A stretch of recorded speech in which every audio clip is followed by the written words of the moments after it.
고양이와 눈이 마주쳤을 때 그들이 당신을 단순한 집사가 아닌 뭔가 좀 덜 떨어지고 눈치 없는 동생처럼 쳐다본다는 느낌을 받은 적 없으신가요? 아마 그들에게는 그럴 만한 충분한 권리가 있을 겁니다. 인류가 바퀴를 발명하고 피라미드를 쌓고 제국을 멸망시키는 동안에도 이 동물들은 이미 그곳에 존재했습니다. 그들은 관찰했고 지배했습니다. 오늘 저희는 살아있는 화석에 대해 이야기해 볼 겁니다. 공룡이 아닌 바로 당신 옆에서 골골송을 부르는 그 존재들 말이죠. 이번 영상에서는 거의 원시적인 형태를 유지한 채 오늘날까지 살아남은 가장 오래된 고양이 품종 5가지를 자세히 살펴보겠습니다. 그리고 믿으셔도 좋습니다. 이 중 일부의 역사는 웬만한 할리우드 블록버스터보다 더 흥미진진하니까요. 이들 중 누가 바이킹의 곡식을 지켜냈을까요? 왕에 걸맞은 영광으로 미라가 되었던 고양이의 조상은 누구일까요? 그리고 이 품종들 중 하나는 정말 인간의 개입 없이 스스로 탄생한 것일까요? 편안하게 자리 잡고 따뜻한 차 한 잔 준비하시고 혹시 테이블에 깨지기 쉬운 물건이 있다면 치워두세요. 이제 역사의 심해로 빠져들 시간입니다. 목록을 살펴보기 전에 중요한 한 가지를 명확히 하고 넘어가겠습니다. 우리가 고대 품종이라고 말할 때 단순히 지난 세기에 예쁜 2개체를 교배시켜 탄생한 개량종을 의미하는 것이 아닙니다. 우리는 자연 품종 또는 토착 품종에 대해 이야기하고 있습니다. 이는 수백 년, 아니 수천 년에 걸쳐 자연, 지리적 환경, 그리고 혹독한 자연 선택이 그들의 외모와 성격을 형성했다는 뜻입니다. 적어도 초기 단계에서는 인간이 이 과정에 거의 개입하지 않았습니다. 유전 연구에 따르면 오늘날 모든 집고양이는 리비아 살쾡이, 즉 펠릿 실베스트릿 라이비차로부터 유래했습니다. 가축화는 약 10,000년 전 비옥한 초승달지대 근처의 중동 지역에서 시작되었습니다. 하지만 흥미로운 점은 개와 달리 고양이는 본질적으로 스스로를 가축화했다는 것입니다. 그들은 우리에게 곡식이 있었기 때문에 인간에게 다가왔습니다. 곡식이 있는 곳에는 쥐가 있었죠. 이것은 상호 이익이 되는 거래였습니다. 그리고 세계의 특정 지역에 고립되었던 바로 그 초기 고양이, 개체군 일부가 오늘날까지 살아남았습니다. 우리가 오늘날 가장 오래된 품종이라고 부르는 것이 바로 이들입니다. 자, 그럼 먼저 고대 이집트에서 방금 튀어나온 듯한 살아있는 엽서 같은 고양이 품종부터 만나보시죠. 바로 이집션 마우입니다. 제가 고대라고 표현할 때 결코 과장이 아닙니다. 이들은 정말 오래된 역사를 자랑합니다. 특징적인 반점 무늬 털과 눈 주변에 독특한 화장 같은 문양을 가진 이집션 마우와 놀랍도록 닮은 고양이 그림이 3,000년 이상 된 벽화에서 발견되거든요.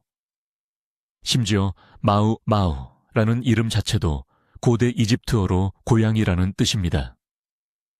아주 단순하고 직설적이죠. 그 지위를 한번 상상해 보세요. 당신은 그저 대문자 고양이 그 자체인 겁니다. 유전학자들을 놀라게 만드는 이 품종의 가장 큰 특징은 바로 반점 무늬에 있습니다. 이집션 마우는 얼룩 무늬가 선택적 교배, 즉 셀렉션의 결과가 아니라 순수하게 자연적으로 발생한 유일한 가축화된 고양이 품종입니다. 그리고 가장 놀라운 점은 이 반점이 털에만 있는 것이 아니라 피부 자체에도 새겨져 있다는 사실입니다. 만약 이집션 마우의 털을 밀게 된다면, 물론 의료적인 이유가 아니라면 절대 그러지 마세요. 마우가 용서하지 않을 겁니다. 털 아래 피부에도 똑같은 무늬가 고스란히 남아있는 것을 확인할 수 있습니다. 이것은 절대적인 천연 독점, 자연이 만든 독보적인 특징이라고 할 수 있습니다. 고대 이집트 예술 속에서 마우는 파피루스 덤불 속에서 새를 사냥하거나 주인의 의자 밑에 앉아있는 모습으로 자주 묘사되었습니다. 이는 마우가 단순히 일하는 동물뿐만 아니라 사랑받는 동반자였다는 사실을 동시에 보여줍니다. 하지만 이집션 마우는 단지 아름다운 털과 고대 유산만을 가진 존재가 아닙니다. 이들은 고양이계의 진정한 운동선수죠. 집고양이 중 가장 빠르다는 사실을 알고 계셨나요? 시속 48km까지 속도를 낼 수 있습니다. 이는 인간 단거리 기록 보유자인 우사인 볼트보다도 빠르다고 할 수 있죠. 이들의 신체 구조는 오로지 속도에 맞춰져 있습니다. 치타처럼 배에서 뒷다리까지 이어지는 독특한 피부 주름을 가지고 있어요. 이 주름 덕분에 달릴 때 믿을 수 없을 만큼 넓은 보폭과 도약을 할 수 있는 겁니다.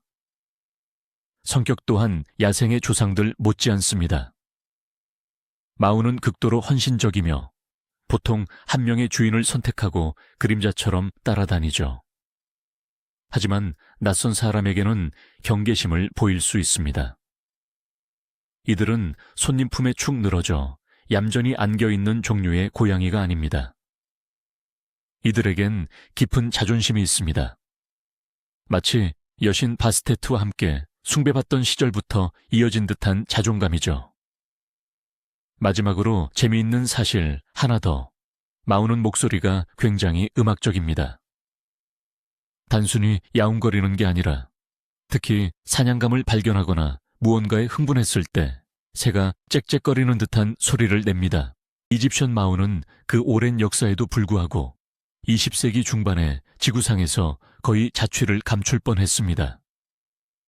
제2차 세계대전은 유럽은 물론 이집트의 고양이 개체수에 막대한 타격을 입혔고 마우총은 멸종 직전에 놓이게 되었습니다. 하지만 뜻밖의 곳에서 구원의 손길이 나타났습니다. 이탈리아에 망명 중이던 러시아의 공작 부인 나탈리아 트루베츠코이, 나타리아 트루베츠카야는 이 고양이들의 열렬한 팬이었습니다. 그녀는 외교적 인맥을 동원하여 시리아 대사관을 통해 이집트에서 순종 마우 한 쌍을 확보했습니다.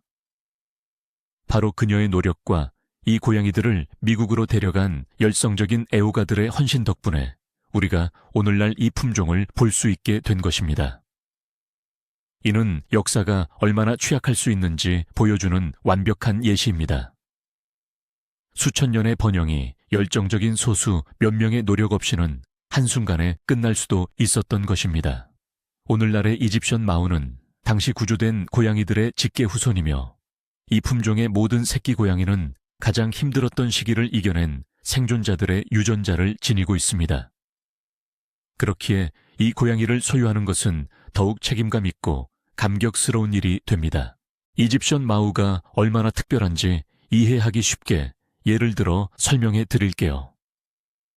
집에 돌아왔을 때 고양이가 문 앞에서 강아지처럼 기뻐서 꼬리를 흔들며 당신을 맞이한다고 상상해 보세요.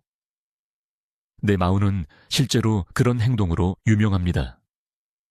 또한 대부분의 고양이와는 달리 물을 극도로 좋아합니다. 많은 집사들이 마우가 샤워실에 들어가려고 하거나 물그릇에 앞발을 넣고 사방에 물을 튀기며 노는 모습을 자주 목격했다고 합니다. 이는 물이 생명과 사냥의 근원이었던 나일강 삼각주에 살았던 조상들로부터 물려받은 또 하나의 흔적입니다. 만약 이집션 마우를 키우고 싶다면 단순히 아름다운 관상용 동물이 아니라 활동적이고 영리하며 주인의 관심과 애정을 매우 요구하는 파트너를 드리는 것임을 각오해야 합니다. 마우에게는 다양한 장난감, 높은 캣타워, 그리고 무엇보다도 당신의 오롯한 관심이 필요합니다. 그 대가로 당신은 살아있는 역사의 조각을 얻게 될 것입니다. 마우는 고대 포식자의 우아함으로 당신의 집을 모든 파리와 장난감 쥐로부터 지켜주는 충실한 친구가 되어줄 것입니다. 이제 우리 순위 목록의 두 번째 주인공을 만나보겠습니다. 바로 북쪽 척박한 스칸디나비아의 땅으로 가보시죠. 노르웨이 숲 고양이입니다. 혹은 고향에서 불리는 이름 스코카트 에스코카티라고도 하죠. 만약 이집션 마우가 우아한 단거리 육상 선수라면 노르웨이 숲 고양이는 혹독한 겨울 환경에서 살아남기 위해 태어난 강력한 탱크형 SUV라고 할 수 있습니다. 전설에 따르면 이 고양이들이 사랑과 전쟁의 여신 프레이야의 전차를 끌었다고 합니다. 신을 태울 수 있었다니 이 고양이님들의 크기가 어느 정도였을지 상상해 보세요. 바이킹들은 먼 항해를 떠날 때 드라카르에 이들을 함께 태웠습니다. 왜일까요? 당연히 예쁘라고 데려간 건 아니겠죠. 노르웨이 숲 고양이는 배 안의 식량 저장고를 위협하는 쥐들을 무자비하게 제거하는 사냥꾼이었습니다. 따라서 이 고양이들은 콜럼버스보다 훨씬 이전에 레이프 에릭손과 함께 육지에 상륙하며 아메리카를 밟았을 가능성이 높습니다. 이는 단순한 신화가 아닙니다. 이들의 유전적 흔적은 북미 지역의 고양이 개체군에서 발견되며 특히 이들의 먼 친척으로 알려진 메인쿤에게서도 그 유전자를 찾을 수 있습니다. 노르웨이 숲 고양이의 모습은 그야말로 진화의 창화라고 할 수 있습니다. 이 고양이의 모든 특징은 추위 속에서 살아남기 위해 설계되었죠. 이들은 빽빽하고 방수성이 뛰어난 이중모를 가지고 있습니다. 겉털은 단단하고 유분기가 있어 물이 오리처럼 흘러내리고 그 아래에는 어떤 기능성 네이보다도 따뜻한 부드럽고 촘촘한 속털이 자리 잡고 있죠. 귀는 보셨나요? 스라소니처럼 유명한 이 귀 끝의 장식털은 단순한 치장이 아닙니다. 눈과 매서운 바람으로부터 귀 속을 보호하는 역할을 하죠. 발은 또 얼마나 큰지. 발가락 사이에 털뭉치가 나 있어서 마치 내장형 설피처럼 작동합니다. 덕분에 깊은 눈 속에서도 빠지지 않고 자유롭게 뛰어다닐 수 있죠. 하지만 노르웨이 숲 고양이의 가장 놀라운 능력은 바로 나무에서 머리부터 거꾸로 내려오는 기술입니다. 대부분의 고양이는 발톱 구조상 뒤로 엉금엉금 내려오지만 이 노르웨이 숲 고양이는 엄청나게 강력한 발톱과 근육 덕분에 나뭇가지를 나선형으로 돌며 그냥 뛰어내려옵니다. 정말 놓치지 말아야 할 볼거리입니다. 놀랍게도 야생적인 기원과 다소 거친 외모에도 불구하고 노르웨이 숲 고양이는 가장 친근하고 사교적인 고양이 중 하나입니다. 이들은 흔히 온순한 거인이라고 불리며 아이들이나 다른 동물들과도 매우 잘 어울립니다. 이들의 정신력은 매우 안정적입니다.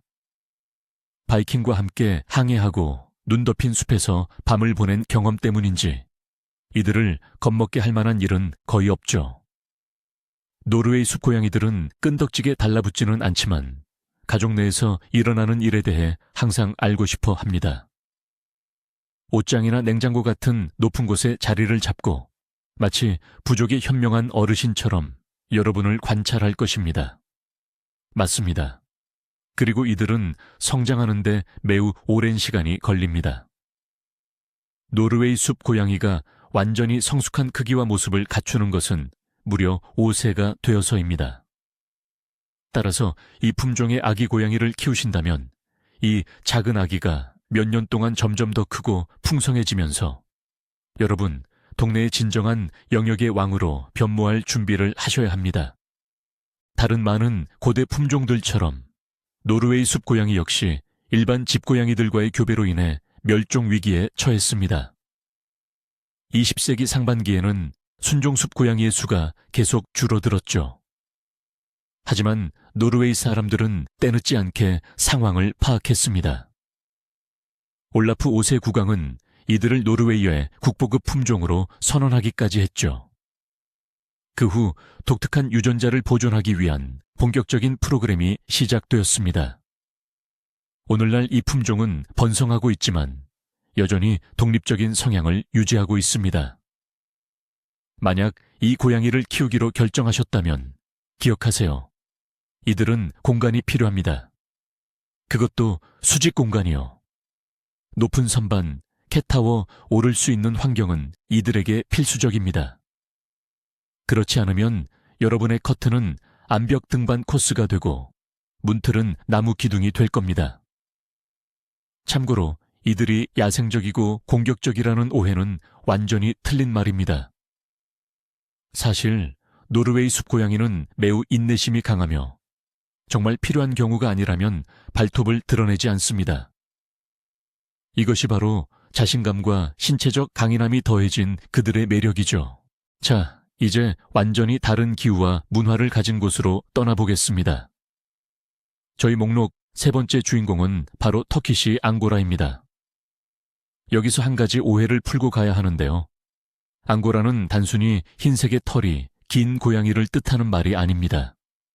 이들은 터키의 수도 앙카라, 즉 옛 이름이 앙고라였던 지역이 원산지인 아주 오래된 토착 품종입니다. 이들은 세계에서 가장 오래된 장모종 고양이 중 하나로 손꼽힙니다. 아나톨리아 고원의 혹독한 겨울을 견디기 위해 이들에게서 장모 유전자가 돌연변이로 발생했다는 설이 지배적입니다. 터키시 앙고라는 이미 16세기부터 유럽으로 건너가 왕족과 귀족들에게 귀한 선물로 대접받았습니다. 왕족과 귀족들은 속털, 즉 언더코트가 거의 없는 앙고라의 비단결 같은 털에 매료되었습니다. 이 덕분에 다른 장모종들과 달리 털이 잘 엉키거나 뭉치지 않는다는 장점이 있습니다. 한 전설에 따르면 예언자 무함마드가 무이자라는 이름의 고양이를 키웠다고 합니다. 많은 이들은 이 고양이가 바로 푸른 눈과 호박색 눈을 가진 터키시 앙고라, 즉 오드아이였다고 믿고 있습니다. 눈 이야기가 나온 김에 말이죠. 오드아이, 즉 양쪽 눈 색깔이 다른 것. 한쪽은 파란색, 다른 쪽은 노란색이나 녹색은 클래식 앙고라 고양이의 트레이드 마크입니다. 그 모습은 정말 신비롭고 환상적입니다. 하지만 양날의 검처럼 단점도 있습니다. 파란 눈을 가진 흰색 고양이는 유전적으로 난청이나 청각장애를 가질 가능성이 높습니다. 만약 오드아이처럼 한쪽 눈만 파란색이라면 한쪽 귀만 듣지 못하는 경우가 생길 수도 있습니다. 이는 색소가 부족한 대가로 자연이 치르는 비용인 셈이죠. 하지만 현대의 브리더들은 터키시 앙고라가 사실상 어떤 색이든 가능하다는 것을 증명했습니다. 검은색, 붉은색, 줄무늬 앙고라 역시 모두 일반적입니다. 다만 역사적으로 흰색 앙고라가 가장 높은 평가를 받았을 뿐입니다.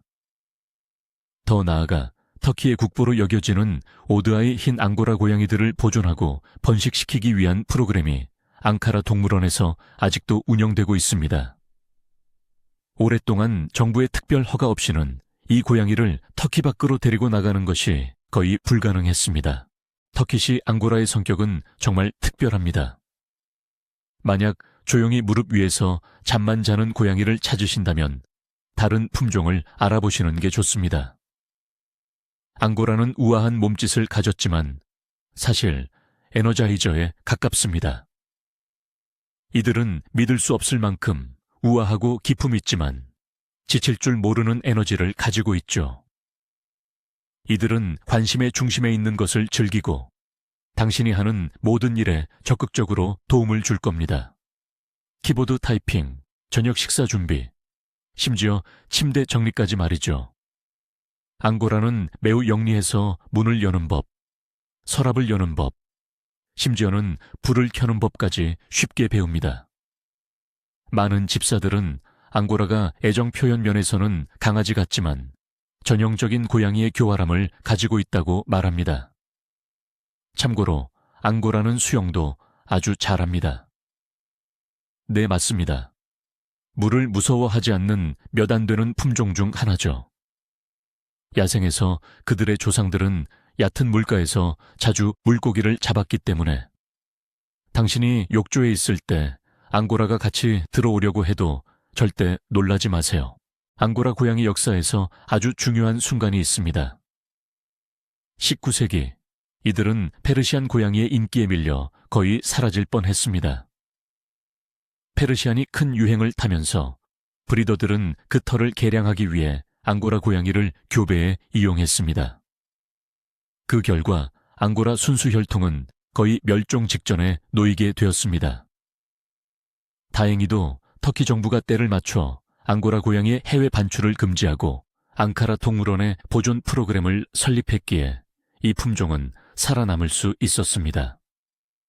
이는 유행이라는 것이 얼마나 파괴적인 결과를 낳을 수 있는지 알려주는 사례이기도 합니다.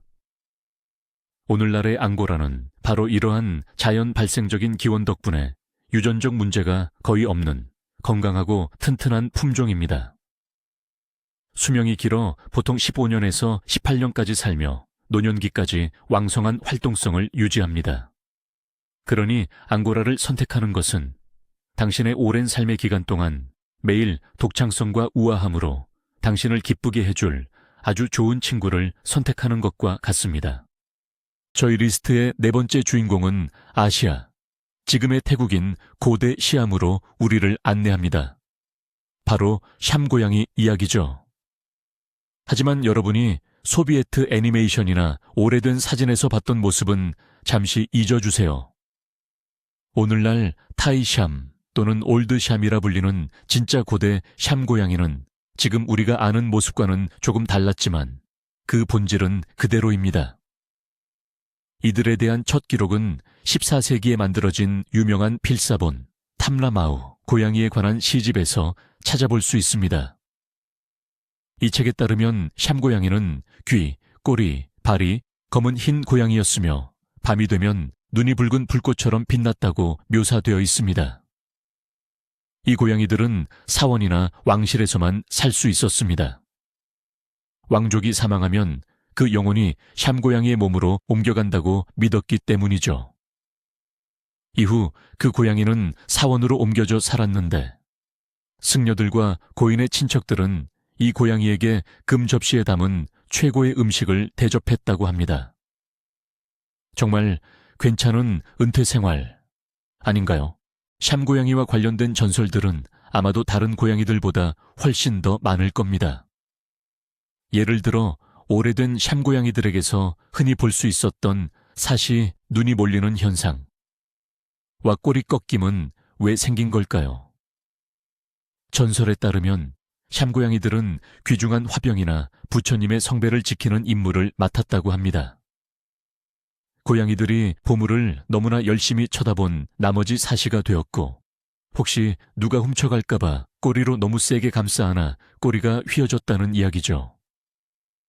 꽤 낭만적으로 들리지만 사실 이는 궁궐 내 고립된 개체군 안에서 이루어진 근친 교배 때문에 발생한 유전적 결함이었습니다.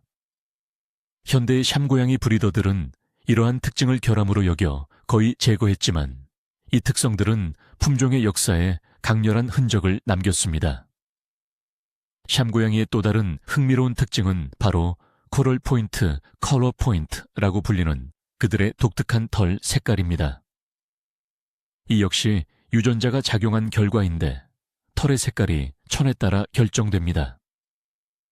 천이 낮은 부위, 예를 들어 귀, 발, 꼬리, 코의 털은 어두워지고 상대적으로 따뜻한 몸통 부분의 털은 밝은 색을 유지하는 것이죠. 그렇기 때문에 샴고양이 새끼들은 완전히 하얀색으로 태어납니다.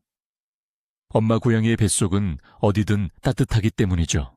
혹시 전 애인이 말이 많았다고 생각하시나요? 그렇다면 샴고양이와는 살아본 적이 없다는 뜻입니다. 이들은 아마도 세상에서 가장 목소리가 큰 품종일 것입니다. 샴고양이는 모든 것에 대해 자기만의 의견을 갖고 있으며 이를 숨기지 않습니다. 그들의 크고 쉰 듯한 목소리, 때로는 아기 울음소리처럼 들리기도 하는로 자신의 주장을 시끄럽게 표현합니다. 이들은 끊임없이 소통을 요구합니다. 만약 샴고양이를 무시한다면 고양이는 곧바로 삐치게 되고 당신은 그 사실을 분명히 알게 될 것입니다. 샴고양이는 그야말로 고양이계의 외향인입니다. 이들은 혼자 있는 것을 극도로 싫어합니다. 샴고양이를 하루 종일 혼자 두는 것은 이들의 사교적인 본성에 대한 일종의 범죄나 마찬가지입니다. 샴고양이는 사람에게 미친 듯이 집착하고 자주 질투심을 느끼며 관심이 부족하면 우울증에 빠지기도 합니다. 이들은 고양이 세계의 지성파입니다. 복잡한 문제 해결 능력이 뛰어나고 물건을 가져오는 가져와 놀이 아포트도 할 수 있습니다. 심지어는 목줄을 메고 산책까지 할 수 있어서 지나가는 반려견 주인들을 어리둥절하게 만듭니다. 샴고양이의 외모 변화를 살펴보는 것은 흥미로운 주제입니다. 20세기에 들어서면서 품종 개량가들은 극도로 날씬한 몸매, 커다란 귀, 그리고 길쭉한 얼굴을 가진 이른바 익스트림 타입을 만들어내기 시작했습니다. 이것이 우리가 흔히 보는 현대적인 샴 고양이입니다. 하지만 역사를 선호하는 사람들은 종종 전통적인 타입, 즉 타이 고양이를 선택합니다. 이들은 훨씬 더 둥글고 근육질이며 수백 년 전 시암 왕궁을 거닐었던 바로 그 모습 그대로입니다. 어떤 타입을 선택하든 여러분은 믿을 수 없을 만큼 카리스마 넘치는 동물을 얻게 됩니다. 흥미로운 역사적 사실이 있습니다. 1878년 미국 대통령 러더퍼드 헤이스가 샴 고양이를 선물로 받았는데 이것이 미국 땅에 공식적으로 기록된 최초의 샴 고양이였습니다. 그때 이후로 이들의 인기는 꾸준히 상승했지만 샴 고양이의 복잡하고 까다로운 성격은 준비되지 않은 주인에게는 종종 놀라움으로 다가오곤 합니다. 샴 고양이는 결코 무시할 수 없는 하나의 인격체입니다. 이제 저희 목록의 마지막을 장식할 5번째 품종을 소개합니다. 바로 아비시니안 고양이입니다. 일부에서는 아비시니안을 이집트 마우의 라이벌로 여기며 이 고양이가 고양이의 신 바스테트 여신의 환생이라고 주장하기도 합니다. 외형적으로 아비시니안은 실제로 고대 이집트 조각상과 많이 닮았습니다. 우아하고 귀는 크며 특히 티킹 틱트이라고 불리는 놀라운 털 색깔이 특징입니다. 티킹이란 털 한 가닥의 밝은 색과 어두운 색이 번갈아 나타나는 줄무늬처럼 염색된 패턴을 말합니다. 이러한 방식은 마치 야생 토끼나 퓨마처럼 털이 빛나고 윤기가 흐르는 듯한 효과를 만들어냅니다. 공식적으로는 19세기 영국 군인이 줄라라는 이름의 고양이를 데려온 아비시니아. 현재 에티오피아에서 품종 이름이 유래했습니다. 하지만 최신 유전자 검사 결과는 놀라운 사실을 밝혀냈습니다. 아비시니안의 가장 가까운 조상들은 아프리카가 아닌 인도양 연안과 동남아시아에 살고 있다는 것입니다. 아마도 이 고양이들은 대륙간을 오가던 무역선을 통해 이집트와 유럽으로 유입되었을 가능성이 높습니다. 아비시니안 고양이는 고양이계의 최고의 엔터테이너라고 할 수 있습니다. 이들은 잠시도 가만히 있지를 못합니다. 이들에게 중력은 그저 무시해도 되는 권고사항일 뿐 법이 아닙니다. 높은 곳을 사랑하고 점프와 아슬아슬한 공중 고개를 즐깁니다. 만약 아비시니안을 키우신다면 굳이 TV를 켤 필요가 없습니다. 커튼봉에 올라가거나 주방의 높은 수납장을 열려고 시도하는 그들의 모습을 지켜보는 것만으로 충분하죠. 이들은 호기심이 엄청납니다. 집에 새로운 물건이 들어오면 곧바로 다가가 냄새를 맡고 탐색합니다. 그리고 어쩌면 내구도 테스트를 위해 바닥으로 떨어뜨려 볼지도 모릅니다. 하지만 이렇게 활발한 성격에도 불구하고 아비시니아는 매우 영리하고 사람 중심적입니다. 집사님이 하는 모든 일에 참여하고 싶어 하죠. 책을 읽고 계신가요? 아비시니아는 그 책 위에 앉아 있을 겁니다. 일을 하는 중이라면요.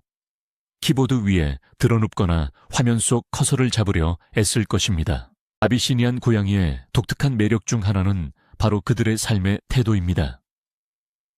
이들은 흔히 영원한 아기 고양이라고 불리죠. 나이가 꽤 들어도 타고난 장난기와 활발함을 그대로 유지합니다. 게다가 공격성이 거의 없다는 점도 큰 장점입니다. 아비시니안이 무언가 싫다면 하악질을 하거나 핥히는 대신 그냥 조용히 그 자리를 피해버립니다. 그렇기에 놀아줄 시간을 충분히 할애할 수 있는 가족에게는 최고의 반려동물이 될 수 있습니다. 하지만 이들의 넘치는 활동량은 반드시 해소되어야 합니다. 장난감이나 캣타워 같은 놀이시설 없이 갇혀 지내면 아비시니아는 금방 지루해져서 자기만의 방식으로 집을 엉망으로 만들 수도 있습니다. 이들에게는 정신적, 육체적 자극이 필수적입니다. 많은 보호자들이 아비시니안에게 훈련을 시키는데 간식은 물론 칭찬만으로도 모든 것을 매우 빨리 배우는 뛰어난 습득력을 보여줍니다. 자, 이제 아비시니안 고양이를 소개하자면 이들은 그야말로 태양 에너지 덩어리입니다. 그래서 실제로 이들의 털 색깔을 선샤인이라고 부르기도 하죠. 아비시니안은 4가지 주요 색상을 가지고 있지만 가장 잘 알려진 것은 러디라띠, 바로 검은색 티킹이 선명하게 들어간 진한 벽돌 오렌지색입니다. 흥미로운 점은 이 품종의 암컷들이 가장 헌신적이고 자상한 엄마로 손꼽히지만 한 번에 낳는 새끼 고양이의 수가 적다는 것입니다. 이 때문에 아비시니아는 더욱 귀하고 가치 있는 품종으로 여겨집니다. 아비시니안을 입양하는 것은 곧 집 안에 사랑과 예측 불가능한 혼돈의 작은 허리케인을 들이는 일과 같습니다. 매일 아침 녀석들은 젖은 코로 쿡 찔러 깨우거나 방에서 가장 높은 가구 위에서 당신의 가슴으로 점프하며 마치 정글의 야생을 그대로 옮겨놓은 듯한 활력을 선사할 것입니다. 바로 이들이 살아있는 역사의 증거, 고양이들입니다. 신성한 시암의 사원부터 눈 덮인 노르웨이의 숲까지, 파라오의 궁궐에서 현대의 아파트까지 말이죠. 이 5 품종은 수세기를 거쳐오면서도 그 고유한 매력과 야성적인 카리스마를 단 한순간도 잃지 않았습니다. 여러분의 털복숭이 친구가 레이저 포인터를 쫓아다닐 때 그 유전자 속에는 문명 전체의 역사가 새겨져 있다는 사실이 정말 놀랍지 않나요? 이집션 마우는 영원함을, 노르웨이 숲고양이는 강인한 생존력을, 앙고라는 역경 속의 아름다움을, 샴 고양이는 헌신적인 충성심을, 그리고 아비시니아는 삶의 기쁨을 우리에게 상기시켜 줍니다. 자, 이제 여러분께 질문을 드립니다. 이 이야기들 중 여러분의 마음을 가장 사로잡은 역사는 무엇인가요? 바이킹과 함께 바다를 누볐던 고양이를 원하시나요? 아니면 왕들의 환생으로 여겨졌던 고양이를 원하시나요? 혹은 이미 여러분의 집에서 이 고대 왕조의 후손이 살고 있지는 않습니까? 댓글로 여러분의 반려동물에 대한 이야기를 꼭 들려주세요. 저희는 여러분의 사연이 정말 궁금합니다. 만약 이 영상이 여러분에게 새로운 사실을 알려주었다면 좋아요를 누르고 채널을 구독하시고 알림 설정 종 모양 아이콘도 잊지 마세요. 앞으로도 저희가 함께 밝혀낼 흥미로운 비밀들이 많이 남아 있습니다. 다음 영상에서 다시 만나요.